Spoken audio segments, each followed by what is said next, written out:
You're right, mate. Just before we get into the show, just wanted to thank you for listening to the show.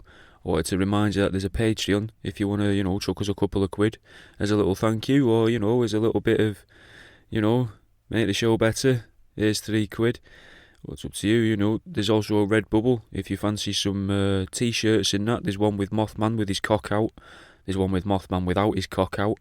And there's a load of the taxidermy stuff now on t-shirts and quotes from other people that they've said to me online and that when they've been giving me abuse.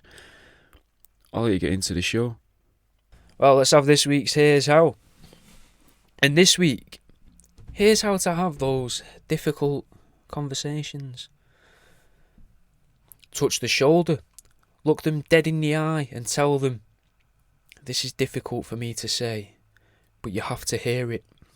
Betty Botter bought some butter, but she said the butter's bitter. If I put it in my batter, will it make my batter bitter? But a bit of better butter will make my batter better. So 'twas better Betty Botter bought a bit of better butter.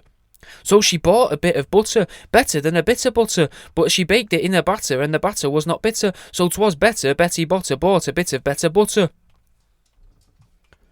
Take your wife and kids out to the kids' favourite spot. Then, whilst the kids playing and having the best day they could have, hand your wife a little paper drawstring bag with a little jewellery box inside that says, I'm leaving you. When your neighbour's been blaring out music and they're slightly intimidating, you need to show them that you don't appreciate it. So, when you need them to know, you should order a pallet of earplugs to their front door and then just play it off as an accident.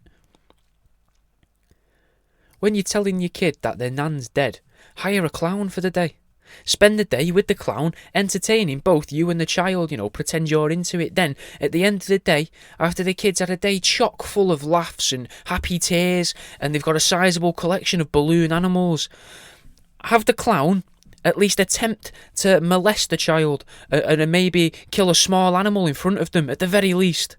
Then, on the drive home, tell them, your nan's dead. You've got a hereditary disease that is very likely to be passed on to your children. If it's a respiratory issue, have them smoke from a young age. If it's kidneys or liver, have them drink from a young age. If it's a brain disease, refuse to buy them a helmet when you teach them how to ride a bike. Now you don't have to tell them it was your selfish desire to own a child that's going to cause them to die young too. You can blame the cigs, the booze, and the head injuries. You've gotten yourself up the duff and it's not your boyfriend's. Wait until the kid's a few years old, then it'll be easier, because you've had loads of time to think of what to say.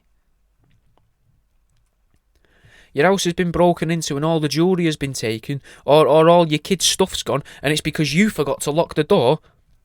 Smash the house up, mate. Stab the couches. Leave knives in the kids' bedroom. Now, the other people in the house are more focused on the psychos that ransacked your house rather than the mistake that you made. If you've been pet sitting and the pets have died whilst they're away, make sure you tell them over the phone and at the end of the call as well, because it's better that they find this out in a happy place where they can be comforted and have time to get over it before returning home to a maggot-infested dog corpse in the kitchen. Maybe your kid's best friend's moving away. Instead of telling them outright, organise to follow them to a destination, but lose them on the way. Then pretend that the kid and his family died. Now you don't have to take your kid on long journeys either to the new location, so you'll save yourself a couple of quid, and the kid won't be sad that their mates left them without saying goodbye. They're more likely to understand a horrific accident rather than understanding that the parent of the kid didn't want them to be friends with your kid anymore. Being told you need to tell your loved ones you're an alcoholic. Hide drug paraphernalia all around the house, maybe the odd bit of brown here and there, scratch up your arms, go and get vaccinated a few times each week. Then they'll all think that you're a smackhead, but when you tell them you're an alcoholic, it'll actually be like they don't even believe you. And that's the end of this week's Here's How. Thanks for listening, man. If you enjoyed the show, give it a share online, share it in your Instagram stories from Spotify, send it to a mate. Talk about it on social media. Tweet me, mate. Tweet me. When I get 2,000 followers on Twitter, I'll be doing a taxidermy giveaway. So, that's something for you, innit? That's a little something. @WorldAroundYou, same as the name of the show. I'll see you in a bit, mate.